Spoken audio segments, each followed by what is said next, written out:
할렐루야. 아멘. 오늘도 주일 예배 나오신 여러분 모두 환영하고 축복합니다. 조촐하게. 자, 오늘 예배 말씀을 보시도록 하겠습니다. 오늘 말씀은 창세기 4장 1절로 15절까지의 말씀입니다. 창세기가 이제 계속 진행이 되고 있는데요. 우리가 주일에는 창세기 말씀을 보고 있는데 이제 아담과 하와가 하나님으로부터 쫓겨나서 이제 그냥 인간만이 사는 세상으로 오게 됩니다. 이러면서 이제 하나님이 없는 삶이 시작이 되죠. 그리고 이제 드디어 하와가 남편과 동침함으로 인하여서 첫 아들을 낳습니다. 그게 이제 바로 가인이죠. 오늘 등장하는 가인은 뭐 잘 아시다시피 이 살인죄를 지은 인류 최초의 범죄자, 인류 최초의 살인자죠. 물론 이제 에덴 동산에서 아담과 하와가 죄를 짓기는 했지만 그 이후에 이제 인간이 에덴에서 쫓겨나서 인간만이 사는 세상에서 지은 첫 번째 죄는 바로 이 가인으로 기록이 되어 있습니다.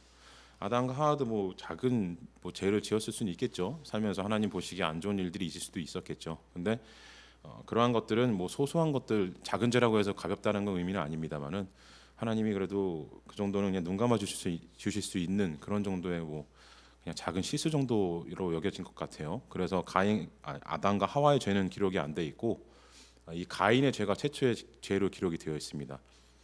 근데 이 최초의 죄가 바로 살인죄죠. 굉장히 상징하는 것이 굉장히 많습니다.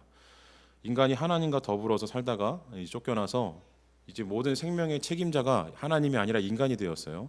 예. 인간이 스스로 생명을 만들어내 가지고 죽이고 이럴 수 있다라는 게 아니라 하나님처럼 생명을 만들어내는 것처럼 여기고 그리고 그걸 또 죽임으로 인하여서 하나님처럼 생명을 쥐고 있다라고 착각하게 만드는 일이 바로 여기서 등장합니다. 인간의 죄의 교만이라는 것이요, 인간이 선악과를 따먹고 하나님 말씀을 어기고 교만함으로 인하여서 타락한 결과가 무엇이냐? 바로 이겁니다. 내가 이제는 마음대로 할 수 있다라고 생각한다라는 거. 생명까지도 이제는 나았으니까 죽일 수도 있다, 이 착각을 하게 만든다라는 거예요. 근데 이 살고 죽음이라는 것이 인간이 하는 것처럼 보이지만 그렇지 않죠. 그래서 오늘 여기서 하나님께서 보여주시는 것도 여기에 대한 분명한 책임을 물으신다라는 겁니다. 가인도 이에 대한 책임을 받죠. 물론 이제 뒤에 가면 맨 마지막에는 이제 하나님께서 면죄부도 주시기는 하지만 그러나 어쨌든 하나님께서 이 모든 것을 다 보고 계셨다라는 겁니다. 그리고 죄의 경중에 대해서도 분명하게 물어보신다라는 거예요. 자, 이를 통해서 우리가 알 수 있는 것은 하나님께서 아담과 하와의 작은 죄는 그냥 넘어가셨는데 가인의 살인죄만 골라내시니까 크고 작은 죄가 차이가 있는 거다, 이렇게 생각하시면 절대로 안 됩니다. 예. 아담과 하와도 죄를 지었으니까 쫓겨난 존재들이잖아요, 그죠? 예. 근데 다만 아담과 하와는 죄를 짓고 쫓겨난 이후에 작은 실수들은 있었을지 모르겠지만 아마도 평생의 삶이 하나님 앞에서 굉장히 긴장되고 두려운 삶이었을 겁니다. 죄를 지어서 쫓겨난 죄인들이었기 때문에 또 무슨 죄를 어떻게 지을지 몰라서 자기네들이 어리석음이 그 큰 죄를 몰고 왔기 때문에 항상 조심하는 삶이었겠죠. 근데 가인은 그렇지가 않았습니다. 부모님이 분명하게 하나님과 소통하는 모습을 보았을 텐데 근데 그가 저지른 죄는 무엇입니까? 하나님이 허락하신 첫 생명인 동생 아벨을 죽여버린 것이었죠. 물론 두 번째긴 하지만 이것을 통해 볼 수 있는 것은 인간이라는 존재가 죄를 짓기 시작했을 때, 악을 가지기 시작했을 때 하나님의 뜻과는 정반대로 가버린다는 걸 보여주고 있습니다. 그리고 또한 이 모습을 통해서 볼 수 있는 것은요, 가인은 이 죄를 숨기려고 했어요. 그런데 하나님께서 이 죄를 밝혀내시죠. 명탕점 같이 증거들을 찾아내십니다. 근데 그 증거가 기가 막혀요. 그 증거가 무엇인지 오늘 우리가 한번 이 말씀을 통해서 좀 자세히 살펴보도록 하겠습니다. 자, 일단 이 가인이 등장을 해요. 1절에서 가인을 낳는데 이 가인의 이름이라는 것은요, 이 히브리어 카나라는 단어에서 나왔는데 이게 이제 얻다라는 뜻이에요. 또 아니면은 이 작살로 찌르다, 단단히 찌르는 창, 이런 의미를 가진 단어가 있는데 그 단어에서 나온 카인이라는 단어가 나왔다라고 할 수도 있는데, 근데 둘 다 맞다라고 여깁니다, 성경학자들은. 그래서 이게 하나님이 주셔가지고 아담과 하와가 기쁘게 얻은 아들이었지만 그가 동생을 찔러버린 자가 되어버렸죠. 그래서 가인이라는 이름은 굉장히 많은 의미를 가지고 있습니다. 정말 이름 그대로 산 자가 되어버렸어요. 그리고 반면에 동생 아벨이라는 이름은요, 이 헤벨이라는 단어에서 나온 것인데 헤벨이라는 단어의 뜻은 이 허무, 그러니까 보잘것없고 그런 의미를 가지고 있습니다. 그러니까 아마도 가인을 낳고 나서 아담과 하와가 아니면 이 성경을 기록한 성경학자가 하나님이 첫 번째 아들을 주시고 그리고 두 번째 아들을 주어서 이 가문에 아담 가문에 든든한 두 아들이 생겼잖아요. 이제 자청령 우베커가 생긴 거예요. 그러니까 이 두 아들을 가졌으면은 더 이상은 이제 뭐 필요가 없고 든든한 두 아들과 더불어서 이제는 우리 가문을 키워가는 일만 남았다라고 생각을 해서 아마도 허무라는 이름이 얘가 허무한 존재라 이런 의미가 아니라 이제는 더 이상의 욕심이나 우리가 더 이상 뭐 아들을 낳아가지고 힘을 키우는 것은 무의미한 일이다, 허무한 일이다. 아마 이런 의미로 아들에게 이름을 붙여주었을 겁니다. 근데 기가 막히게도 이 아벨은 정말로 허무하게 죽어버리죠. 허무로 돌아가 버립니다. 형에 의해서 얻었던 하나님으로부터 얻었던 그 아들로 인하여서 기가 막힌 일입니다. 자, 근데 이 비극의 시작이 어디서부터 시작되냐면요, 바로 제사에서부터 시작이 되죠. 앞서서 말씀드렸다시피 아담과 하와는 아마 하나님과의 관계가 계속해서 이어졌을 겁니다. 하나님과 동시에 살았던 존재들이잖아요. 하나님과 같이 살았던 존재들이에요. 그 사람들이 하나님께로부터 쫓겨났다고 해가지고 하나님을 잊을 수는 없죠. 예. 뭐 너 보았냐? 그럼 본 거예요. 우리 맨날 요구하잖아요. 사람들이 하나님 믿으세요. 그러면은 하나님 눈에 보여봐라 그랬는데 아담과 하와는 눈에 본 사람들이에요. 하나님과 더불어 살았던 사람들입니다. 굉장히 복받은 사람이죠. 예, 첫 번째 사람이니까요. 근데 어쨌든 하나님을 알고 있었기 때문에 하나님을 예배드렸을 겁니다. 그 예배드리는 모습이 아들들에게도 이제 계속해서 이어진 것이죠. 그래서 가인과 아벨도 자신들의 소산을 통하여서 자기들이 갖고 있는 직업의 소산물을 통하여서 하나님께 예배를 드리기 시작을 합니다. 그런데 직업을 보면은요, 4절에 보시면은 3절에 보시면은 가인은 땅의 소산 그리고 아벨은 자기 양의 첫 새끼와 그 기름 이렇게 기록이 되어 있죠. 자, 이것을 통해 알 수 있는 것은 2절에도 기록이 되어 있지만 가인은 이 농사하는 자였고 아벨은 양치는 자였습니다. 그러니까 농부와 그리고 목축업을 하는 이 사람들이었던 것이죠. 4절에 보시면은 아벨은 자기도 양의 첫 새끼와 그 기름으로 드렸더니라고 기록이 되어 있죠. 예, 양의 첫 새끼. 아벨은 자기가 키운 양의 처음으로 난 새끼를 하나님께 드린 겁니다. 그러니까 이게 굉장히 중요한 거예요. 이 당시 잘 생각을 해보시면은 아담과 하와가 쫓겨난 이후에 아들 둘만 있었어요. 노동을 할 수 있는 노동력을 가진 사람은 셋이었습니다. 물론 하와도 일을 도웠기는 했겠지만 당시는 원시 시대잖아요. 그러니까 정말로 노동력이라는 것은 힘을 의미하는 겁니다. 그래서 동물을 잡아가지고 먹이를 만들고 땅을 갈아가지고 이 경작을 한다라는 것은요, 정말 물리적인 힘이 필요한 일이었어요. 근데 우리가 물리적인 힘은 남성이 앞서잖아요. 그렇기 때문에 아마도 아담이 이 모든 일을 했을 거고 하와가 가정 살림을 도맡아서 했겠죠. 요리를 한다든지 뭐 아이들을 키우고 이런 일들. 그렇게 원시 시대의 모습이었는데 그 당시에 원시 시대에서 양을 키워가지고 그 새끼가 처음 나왔다라는 거는요. 이제 얘부터 시작을 해가지고 새끼를 막 많이 키워가지고 이제 우리 재산을 불려가지고 풍요롭게 잘 살아야 되겠다라고 하는 시점인데, 근데 그 첫 새끼를 드렸다라는 거예요. 이 얘기는 자기의 첫 소득을 포기를 한 겁니다. 예. 물론 현대에도 그런 분들이 있어요. 첫 월급 타면 다 이렇게 헌금하시고 하는 분들이 있는데 아름다운 모습이긴 한데 꼭 그렇게까지 하지 않으셔도 됩니다. 예. 우리가 지금 원시 시대, 구약 시대에 사는 건 아니니까요. 예. 이거 모습 또 따라한다고 하는데 그렇게까지 하실 필요는 없어요. 감사함으로 헌금하시면 됩니다. 다 바칠 필요는 없고 열심히 일하신 거 소득을 얻었으면 즐겁게 쓰셔야죠. 네. 아담과 하와가 소득물로 인하여서 먹고 살았듯이. 그런데 반면에 3절에 보시면은요, 3절 중반쯤에 보시면은 가인은 땅의 소산으로 제물을 삼아 여호와께 드렸고, 자 이렇게 기록이 되어 있죠. 아벨은 양의 첫 새끼로 하나님께 드렸습니다. 양의 첫 새끼가 뭐냐면은요, 그냥 양을 풀어놓고 키우다가 새끼 난 거 잡아가지고 하나님께 드린 게 아니라 자기가 키운 새끼예요. 양이 안 키우면 도망 다니잖아요.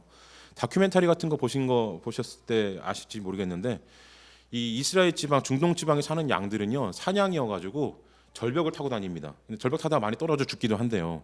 근데 얘네들이 절벽 타는 걸 포기를 안 한답니다. 예. 그래서 못 잡아요. 절벽을 타고 있어가지고. 그리고 경계심도 많은 짐승이어가지고 사람이 가까이 가면 화다닥 도망갑니다. 그 양을 뭐 새끼를 낳는 걸 잡아온다는 건 거의 불가능한 일이죠. 예. 그런데 새끼를 드렸다는 거는 자기가 키운 양입니다. 그런데 3절에서 가인은 뭐라 그러냐면요, 땅의 소산이래요. 가인의 소산이 아닙니다. 잘 보셔야 돼요. 이 단어에 숨겨져 있는 의미가 바로 요게 좀 숨겨져 있어요. 가인이 제물로 삼아 드린 것이 가인이 추수한 것이었으면요, 가인은 그가 추수한 것으로 이렇게 기록을 했을 텐데 뭐라 그랬냐면요, 여기서 추수한 소산물의 주인이 누구냐면은 땅입니다. 땅의 소산으로 돼 있어요. 물론 땅에서 키워서 땅이 나니까 땅의 것 아니냐라고 생각할 수 있는데, 그런데 하나님께서 경작하라고 주셨기 때문에 가시덤불을 내고 엉겅퀴를 내겠지만 하나님께서 쫓아내시면서 가가지고 경작하라고 명령하셨기 때문에 이 땅의 소산물은 이제 인간 겁니다. 아담 거고 가인 것이었어요. 근데 가인 것이라고 기록을 안 하고 뭐라 그랬냐면 땅의 소산으로라고 기록을 하고 있습니다. 그리고 5절에서는 가인과 그의 재물은 받지 아니하신지라 가인이 몹시 분하여 안색이 변하니라고 말씀하고 있죠.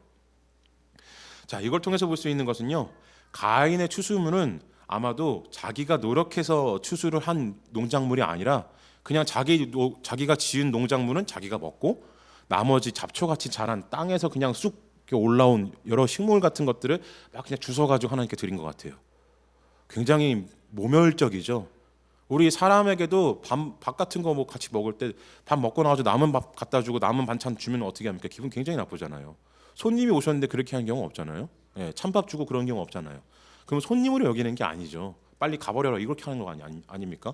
근데 가인이 지금 그 짓을 한 거예요. 하나님께 자기가 추수한 경작한 첫 번째 곡식을 아름답게 꾸며가지고 잘 준비를 해가지고 바쳐도 부족할 판에 땅의 소산물을 그냥 갖다 드린 거예요. 하나님 걸 하나님께 드린 겁니다. 물론 다 많은 건 하나님 거지만 자기가 땀을 흘려서 노력을 한 걸 하나님께 드리길 원하셨던 건데, 근데 이걸 가인은 그렇게 하지 않았어요. 아마도 아버지 어머니가 제사를 드리는 모습을 보고 하나님께, 하나님 저희가 처음으로 추수했습니다 하고 드리는 모습을 보고 따라했겠죠. 올해 첫 작물입니다. 하나님 기쁘게 받아주세요. 오늘도 지켜주셔서 감사합니다. 뭐 이런 예배를 드리는 걸 보았겠죠. 그리고 그 모습을 따라했을 겁니다. 그런데 가인의 욕심이 가득한 자였는지 자기 것을 드려야 되는데 자기 걸 드리지 않은 거예요. 그리고 땅에 있는 걸 주워가지고 대충 꺾어가지고 하나님께 갖다 바친다고 드린 겁니다. 그러니 하나님께서 받지 아니하신 거예요. 히브리서 11장 4절에서 뭐라 그러시냐면요, 믿음으로 아벨은 가인보다 더 나은 제사를 하나님께 드림으로 의로운 자라 하시는 증거를 얻었으니 하나님이 그 예물에 대하여 증언하심이라. 그가 죽었으나 그 믿음으로써 지금도 말하느니라 라고 말씀하고 있는데, 자, 아벨은요 그 제물을 하나님께서 이 히브리서를 통해서 뭐라 그러시냐면은 의롭게 드리는 걸로 인하여서 의인의 반열에 이르게 됩니다. 그러니까 아벨이 드린 제사는요 굉장한 것이었어요. 이 당시에는 뭐 규율도 없고 율법도 없었어요. 하나님께서 뭐 어떤 제물을 어떻게 바쳐라 이런 명령도 없으셨습니다. 그래서 아담이든 하와든 가인이든 아벨이든 하나님께 제물을 바치는 일은요 그냥 정말로 순전히 믿음으로 드리는 거였어요. 방법도 모르고 어떻게 드려야 하는지도 모르는데 그냥 믿음으로 하나님께 드린 겁니다. 하나님이 이렇게 하면 받아주지 않으실까? 이렇게 해서 드리면은 하나님께서 기뻐하시지 않으실까? 그런 궁리를 하고 고민을 하다가 나온 방법대로 하나님 기쁘게 받아주실까요? 하고 이렇게 드려본 거예요. 근데 하나님께서 그걸 기쁘게 받아주셨죠. 아벨의 제사만. 가인은 근데 받아주지 않으신 겁니다. 이걸 통해서 우리가 알 수 있는 것은요, 분명하게 가인의 제사에 분명히 뭔가 문제가 있었다라는 겁니다. 우리가 여기서 정확하게 기록이 안 돼 있기 때문에 가인이 정말로 주워서 한 건지 아닌지는 몰라요. 땅에 소산물을 드렸다는 것도 정말로 가인이 추수해가지고 땅에서 나온 걸 드린 걸 의미할 수도 있기는 합니다. 근데 왜 하나님께서 안 받으셨을까?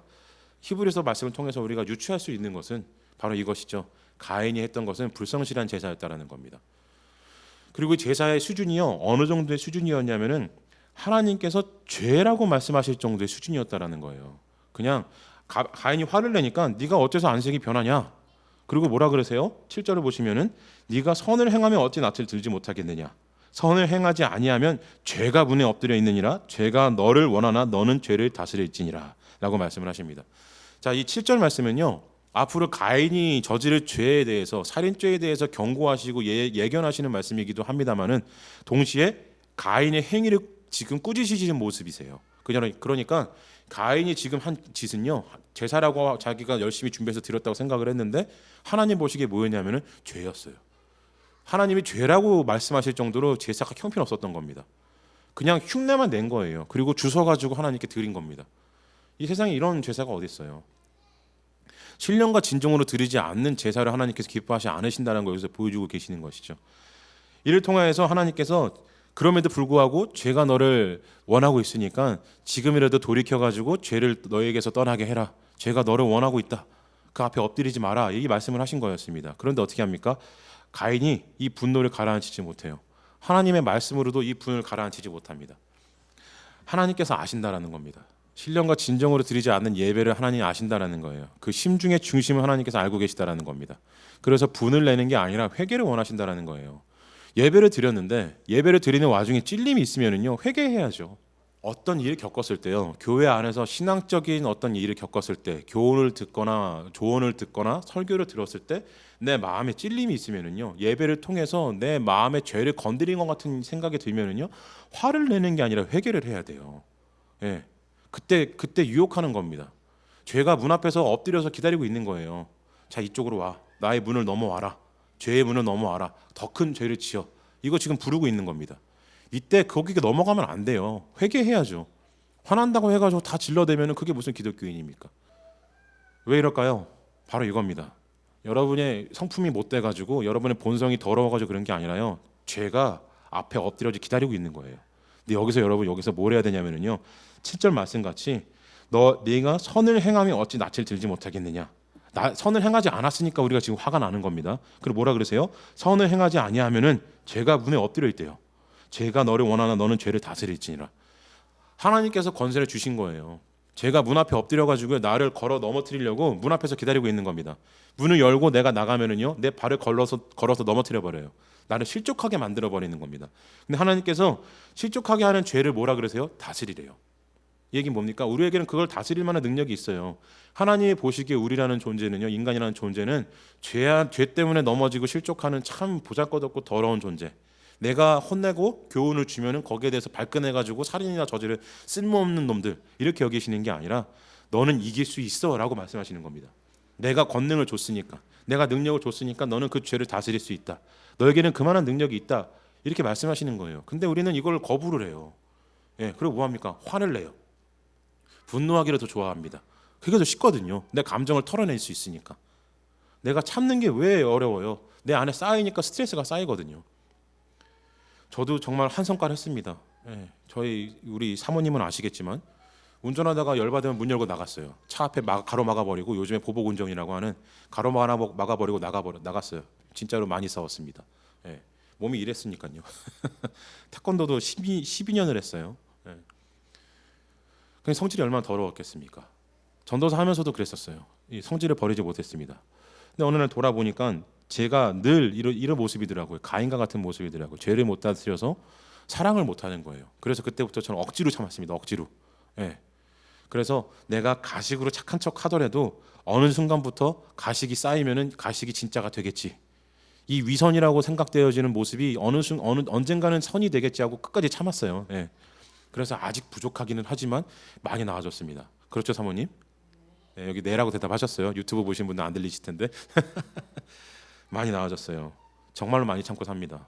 얼마 전에도 교회 개척하고 나가지고요, 제가 페이스북에도 한번 얘기한 적이 있는데 정말 거짓말처럼 일주일간 정말로 많은 시비가 들어왔어요. 지나가는데 괜히 갑자기 반말하면서 달려드는 놈도 있었고요. 예. 갑자기 지나가고 차 몰고 가는데 제가 가고 있었던 길에 끼어든 사람이 저 안 비킨다고 막 빵빵거리면서 비키라고 막 난리친 적도 있었고, 예. 또 뭐 하나 또 있었는데 한 3-4건이 있었어요. 한 이틀 사이에 한 3-4명이 저한테 덤벼든 적이 있었습니다. 교회 개척한 지 얼마 안 됐을 때였어요. 예, 그리고 하나님께 우리 교회 예단 교회에서 예수님과 당신의 교회니까, 예수님은 저희가 모셨으니까 이제 당신들이 많이 오셔서 제가 섬길 수 있게 해주십시오. 많은 사람들이 와서 위로받게 해주세요라고 기도를 드리고 있을 때였는데 다 시비를 거는 거예요. 지나갈 때마다 이유 없이. 정말로 기가 막히더라고요. 근데 그 모든 시비를 다 그냥 참아냈습니다. 전부 다 죄송하다 그랬어요. 죄송합니다. 예. 제가 잘못한 게 없는데 욕까지 했어요, 저한테. 근데 제가 뭐라 그랬어요? 죄송합니다 그랬어요. 저 실제로 만나보시면 알겠지만, 뭐 이 인터넷 보셔도 알겠지만 얼굴이 이렇잖아요. 예. 한 얼굴이에요. 인생이 드러나는 얼굴입니다. 근데 그냥 죄송하다 그랬어요. 죄송합니다. 저한테 쌍욕을 하는데도 죄송합니다 그랬어요. 얼마나 화가 나겠습니까? 저도 속에 부글부글 끓어요. 옛날 같았으면 이 생각하면서. 근데 참았어요. 예. 여기서 내가 욕 한마디 하고 주먹 한번 날리면은 제 마음은 풀리겠지만 하나님은 기뻐하지 않으실 걸 알았기 때문에, 예수님을 모시고 우리 교회가 예수님의 교회라고 했는데 내가 십자가 들고 나가야 될 사람이 주먹 들고 나간다는 말이 안 되잖아요. 그래 참았어요. 예. 거기서 맞았어도 저는 참았을 겁니다. 지금도 똑같아요. 지나가다가 누가 시비 걸어도 그냥 맞을 겁니다. 예. 많이 좋아진 것 같아요, 사람이. 예수님 믿으면 이렇게 변합니다. 예수님 믿으세요. 근데 여러분, 바로 이거라는 것이죠. 우리에게는 이걸 다스릴 힘이 있어요. 저도 화가 납니다. 스트레스가 많아져요. 참으면은요, 욕 먹고 참는데 누가 기분이 좋겠어요? 시비 들어오는 거 참는데 누가 기분이 좋겠습니까? 더더군다나 저는 운동을 평생 해온 사람이에요. 태권도를 하다가 무릎 인대가 끊어질 정도로 열심히 태권도를 했는데 태권도를 못하게 되고 나니까 헬스를 열심히 하기 시작을 했습니다. 그리고 이제 복싱도 조금씩 배웠어요. 예, 헬스장 가가지고 샌드백 대어놓고 거기서 이제 조금씩 배우곤 했었는데 평생을 운동해온 사람이었습니다. 그런데 그 사람이 이 몸으로 하는 게 뒤처지지 않는다고 생각을 하고 평생 살아왔는데 그걸 참는다는 게 얼마나 큰 스트레스겠습니까? 그죠? 자존심도 상해요. 근데 참아요. 제 자존심보다 제 스트레스보다 하나님의 말씀이 더 중요하기 때문에 예수님이 더 중요하기 때문에 참아내는 겁니다. 그러면 여러분 제가 그걸 참았을 때는요 막 위산이 역류할 것 같은 느낌이 들어요. 막 정말 저도 미칠 것 같아요. 그런데 시간이 지나면은요 하나님께서 주시는 은혜가 점점 더 커지기 시작을 합니다. 그냥 제 착각이 아니라 그때 참은 것에 대해서 하나님께서 칭찬하시기 시작하는 게 느껴져요. 잘했구나. 그래서 네가 한 발짝 더 다가왔구나. 그리고 만지시기 시작을 합니다. 위로해주기 시작을 하세요. 그때부터 내가 받은 스트레스는 다 없어져 버려요. 하나님께서 주신 위로가 내 삶을 덮어버리시면 그때부터 마음이 평안을 얻기 시작을 합니다. 만약에 그때 싸웠으면 후회했겠죠. 네, 아마 교회 여기 있는 자매감은 굉장히 크게 느꼈을 겁니다. 내가 주먹으로 사람 때려놓고서는 앞에 나와가지고는 십자가지라고 거짓말하고 있구나. 그렇기 때문에 우리는 차를 한 번씩 참아줘야 돼요. 예. 앞에서 설교 듣고 어떤 성경을 읽다가 교훈을 얻고 조언을 얻었을 때 화가 나면은 참아야 됩니다. 하나님이 신호를 주실 땐 참아야 돼요. 내가 찔림이 느껴지면은요 거기엔 참아야 됩니다. 아무 일도 아닌 오히려 억울한 일들을 이렇게 참아내는데 내가 지은 죄에 대해서 그 분노를 참지 못한다는 건 말이 안 되잖아요. 그죠? 저는 제가 잘못한 것도 아닌데 참고 살잖아요. 근데 내가 지은 죄에 대해서 하나님이 찔리실 때는 거기서는 우리가 내 죄를 인하여서 그 죄를 찌른 사람을 갖다가 아벨 찌르듯이 찌르면 되는 게 아니라 내 자신을 돌아봐야 돼요. 내가 왜 찔릴까? 내가 왜 화가 나지? 내 죄 때문이잖아요. 근데 가인의 모습을 통해서 알 수 있듯이 우리는 이것을 하지 않습니다. 이 작업을 하질 않아요. 참고 나를 돌아보는 작업을 하지 않아요. 그럼 뭐 합니까? 정죄예요. 자, 8절을 보시면은 가인이 그의 아우 아벨에게 말하고 그들이 들에 있을 때에 가인이 그의 아우 아벨을 쳐 죽이니라. 자, 내가 내 죄로 인하여서 찔림을 얻었는데 아벨을 죽여요. 이상하죠? 왜 그럽니까? 아벨은 신실하고 나는 신실하지 않았기 때문에. 죄가 이래요. 우리가 앞서 죄에 대해서 한번 보았잖아요. 죄는 이 사탄이라는 존재가 그렇지만 죄의 본질은요 나를 감춥니다. 나를 자꾸 뒤로 감춰요.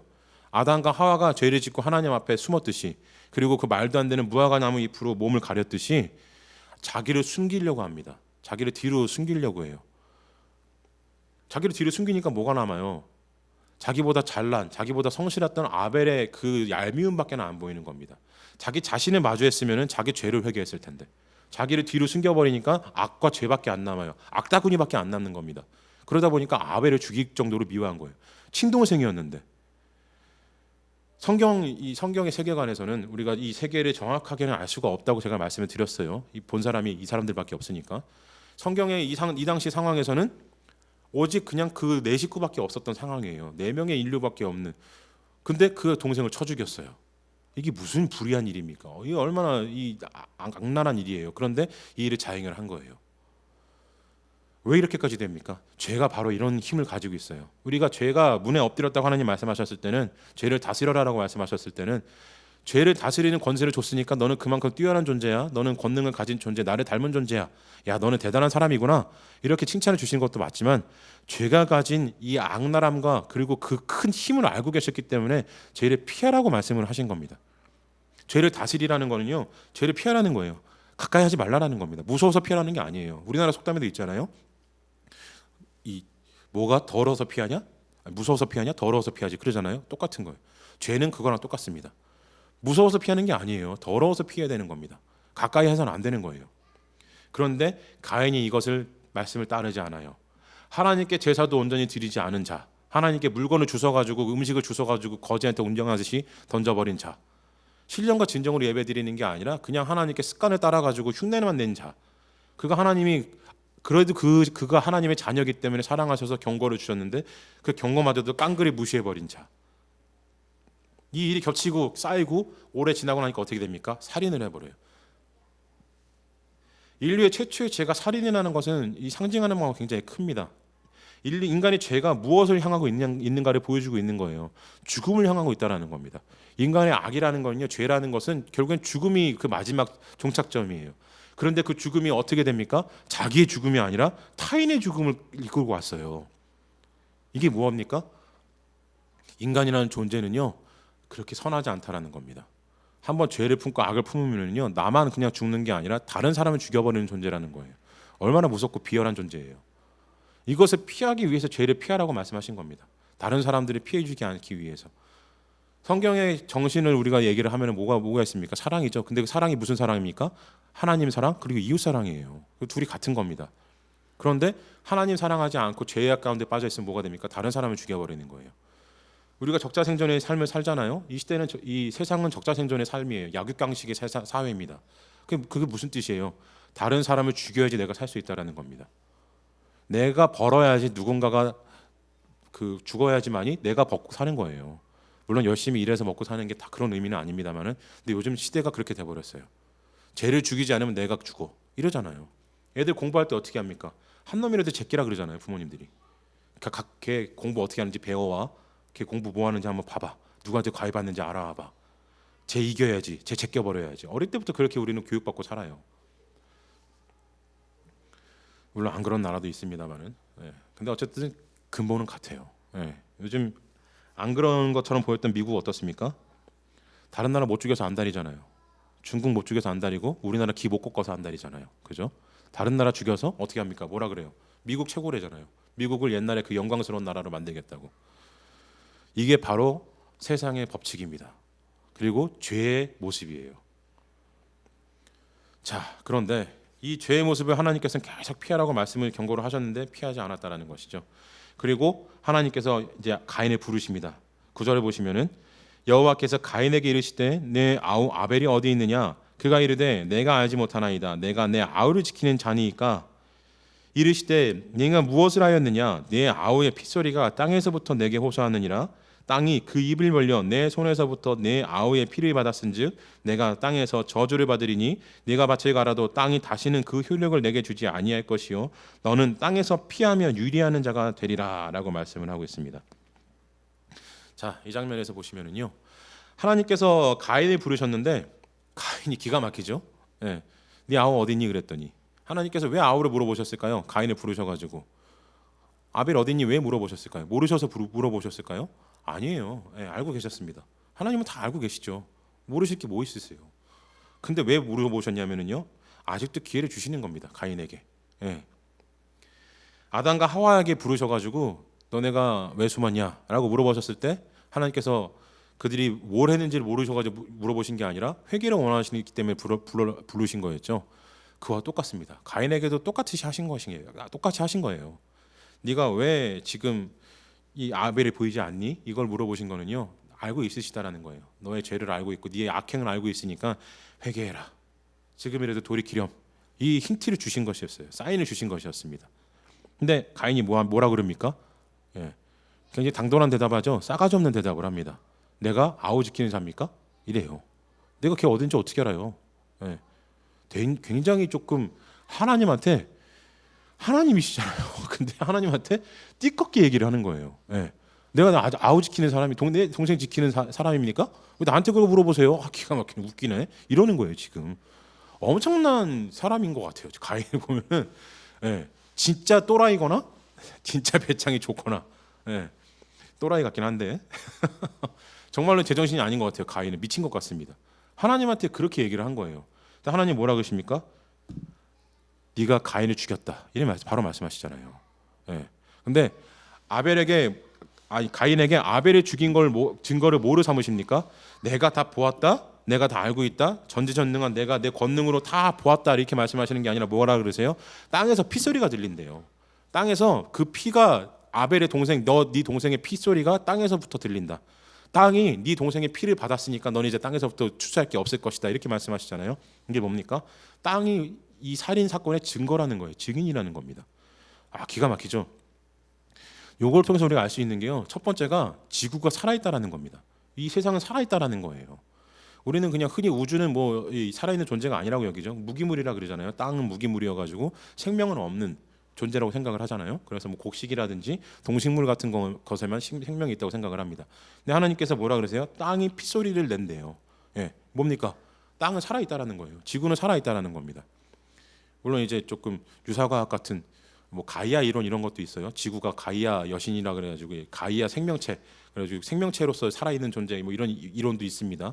근데 뭐 그건 뭐 중요한 건 아니고요. 어쨌든 지구는 살아있다라는 거예요. 그래서 그 살아있는 땅이 가인의 살인의 증거가 되고 증인이 되어서 그 증거물을 하나님께 드렸다라는 겁니다. 소리를 내고 있다라는 거예요. 이 천지 창조하신 하나님께서 창조하신 천지의 세상 모든 만물들은요 살아 있다라는 거예요. 생명체를 가지고 있다라는 겁니다. 예수님께서 돌들이 찬양할 거라고 말씀하셨듯이 하나님께서 만드신 모든 것은 살아 있어요. 우리가 보기엔 죽어 있는 것처럼 보이지만 생명력을 가지고 있다라는 겁니다. 하나님께서 그 생명력을 가지고 있는 땅으로 증거를 삼으시고 증인을 삼으신 거예요. 그리고 둘째로 알 수 있는 것은요, 이 인간과 하나님과의 관계와 별개로 이 땅이 우리의 삶을 기억한다라는 겁니다. 기가 막힌 거예요. 사무엘상 28장에서 이 사울 왕이 전쟁의 수세에 몰리니까 어떻게 합니까? 밤에 한밤중에 신접한 여인을 찾아가요. 신접한 여인을 찾아가가지고 점을 칩니다. 그래서 어떻게 합니까? 사무엘의 영을 불러달라 그래요. 그래서 사무엘한테 이 점 치려고 앞으로 우리가 어떻게 해야 되는지, 하나님의 선지자니까 앞으로 우리가 어떻게 해야 될지 그걸 하나님의 계시를 받고 싶어가지고 점쟁이를 찾아가요. 밤중에. 이 참 기가 막힌 일을 하죠. 사울 왕도 정말 이 제정신이 아닌 상황이었어요. 미쳐 있는 상황이었는데 어쨌든 그래서 그때 어떻게 뭐라 그러냐면은요, 성경에 뭐라 기록되어 있냐면은 사무엘의 영이 땅에서부터 올라왔다 이렇게 기록을 하고 있습니다. 근데 이게 진짜로 그 영혼이 아직 땅에 남아 있어가지고 뭐 지옥에서 끌어올리고 뭐 음부에서 끌어올리고 이런 건 아니에요. 예. 그게 뭔 뜻이냐면은요, 여기서 핏소리가 들렸다라고 말씀하셨던 것과 같이 이 지구는요 우리의 삶을 기억을 하고 있다라는 겁니다. 그리고 인간은 하나님께서 주신 이 생령이 되었기 때문에, 영혼으로 생령이 되었기 때문에 이 기운을 가지고 있어요. 영혼과 혼을 가지고 있지 않습니까? 이 흔적이 인생 가운데 남는다라는 거예요. 땅 가운데 남아 있어요. 그래서 땅이 아직 사무엘의 음성을 기억을 할 때, 사무엘의 생명을 기억을 하고 있을 때, 이 실사가 불러났을 때 그 형상이 나타난 겁니다. 그러니까 쉽게 얘기를 하면은요, 그냥 땅이 기억하는 모습일 뿐이에요. 예, 어떤 신비한 작용으로 인해서 그걸 불러내긴 했지만 실제로 사무엘의 영혼은 아니었던 겁니다. 그냥 컴퓨터에 남아 있는 자녀 메모리 같은, 자녀 기억이에요. 자녀 기억. 그걸 불러낸 겁니다. 이걸 가지고 뭐 진짜 악령이다 아니다 이런 얘기가 있는데 악령 같은 거 아닙니다. 영을 불러낼 수 없어요. 영의 주권 하나님께서 지고 계시기 때문에, 하나님께서 지고 계신 거 인간이 어떻게 마음대로 불러요? 땅에서 올라온 거는 땅의 기운이에요. 땅이 기억하고 있는 기운입니다. 다른 종교에서도 이런 얘기하는 종교들도 있기는 해요. 물론 이제 조금 이건 종교적인 얘기니까 모르게 할 필요는 없고, 그래서 사무엘의 영을 불러냈듯이 여기서 하나님께서 핏소리가 들린다고 하시는 것은 땅이 가인의 기억을 한다는 겁니다. 가인과 아벨의 기억을 한다는 겁니다. 그리고 아벨의 죽음도 기억을 한다는 거예요. 그리고 사무엘도 기억을 한 것이고. 자, 그래서 이것을 통해서 우리가 알 수 있는 것은요, 우리의 삶의 행적이 땅에 기록이 된다는 겁니다. 땅이 우리 삶을 기억을 한다는 거예요. 그 얘기는 뭡니까? 땅은 어떤 곳이냐면은 하나님께서 주신 특별 계시인 성경을 중심으로 한 여러 가지 하나님의 특별한 은혜를 우리가 특별 계시라 그러고, 일반 세상을 일반 계시라 그러잖아요. 저 일반 계시의 세상이 우리의 삶을 기억을 한다는 거예요.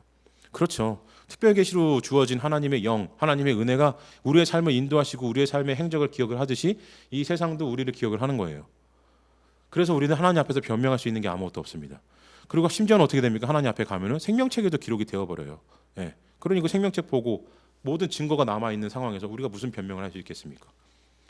하나님께서 우리의 삶을 심판을 하실 때, 그리고 우리의 삶에 대해서 경고를 주실 때는요, 우리가 아무도 모르겠지라고 생각을 하지만 그렇지 않다라는 거예요. 하나님은 알고 계시고 심지어는 땅도 알고 있다라는 겁니다. 이 세상도 알고 있다라는 거예요. 그런데 우리가 무슨 변명을 할 수 있겠습니까? 우리가 어떻게 도망갈 수 있겠어요? 자, 그런데 13절을 보시면은요, 가인이 여호와께 아뢰되 내 죄짐은 지기가 너무 무거우니이다. 주께서 오늘 내 이 지면에서 나를 쫓아내시온즉 내가 주의 낯을 배웁지 못하리니 내가 땅에서 피하며 유리하는 자가 될지라 물은 나를 만나는 자마다 나를 죽이겠나이다. 여호와께서 그에게 이르시되 그렇지 아니하다. 가인을 죽이는 자는 벌을 7배나 받으리라 하시고 가인에게 표를 주사 그를 만나는 모든 사람에게서 죽임을 면하게 하시니라 라고 말씀을 하십니다. 자, 우리의 삶은요, 우리 삶 자체가 증거가 돼버려요. 우리가 삶을 살아온 흔적은요 땅에 남습니다. 땅의 기운이 우리를 기억을 해요.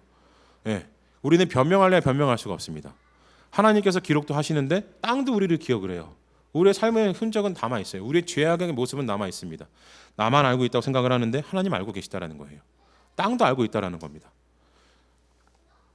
그럼 우리 어떻게 해야 되나요? 하나님 앞에서 도저히 어떻게 도망갈 수가 없어요. 돌이켜야 됩니다.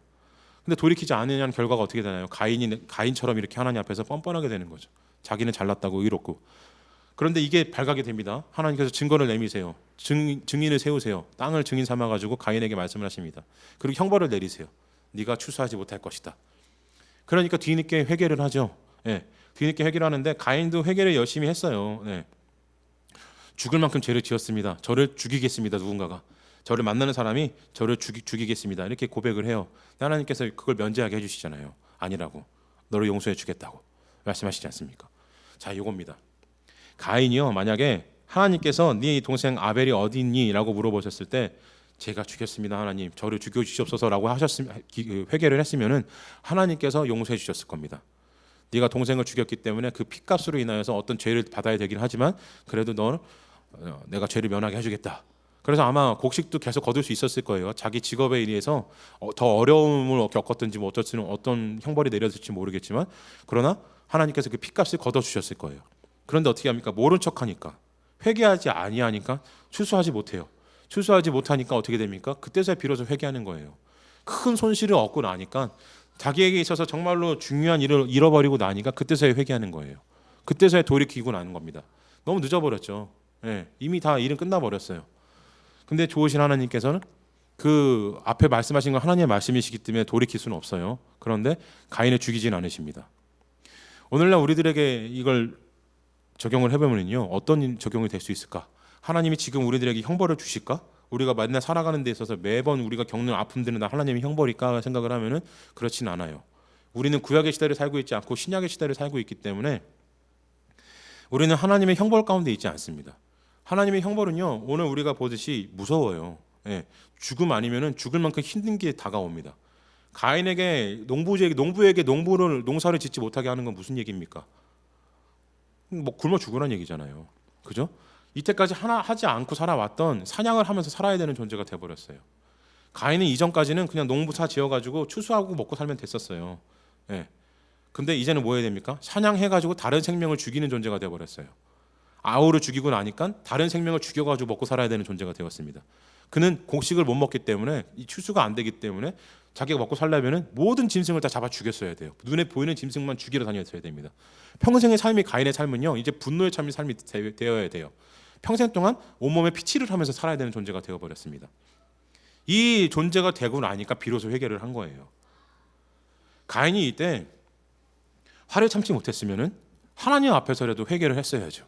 근데 어떻게 합니까? 자기 화를 억누르지 못하니까요, 하나님한테까지 화를 내는 거예요. 내가 동생 지키는 자예요? 이러면서 하나님한테 화를 내잖아요. 그러니까 어떻게 됩니까? 다 뺏겨버려요. 모든 게 다 없어져 버립니다.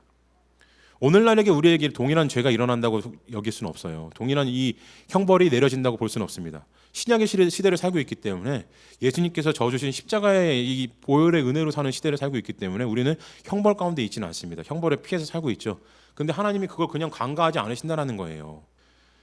우리가 말씀을 읽고 설교를 듣고 교훈을 얻었을 때 마음에 찔림이 있으면 회개하고 돌이켜야 됩니다. 근데 우리는 그러지 않아요. 화를 내죠. 분노를 합니다. 네. 지까짓게 뭐라고 이렇게 그냥 무시해버려요. 근데 그러면 안 된다는 겁니다. 하나님 언젠가는 분명히 물어오실 날이 있으시다라는 거예요. 그게 죽어서일지 아닐지는 우리는 몰라요. 네. 근데 언젠가는 반드시 분명히 그 일이 일어난다는 겁니다.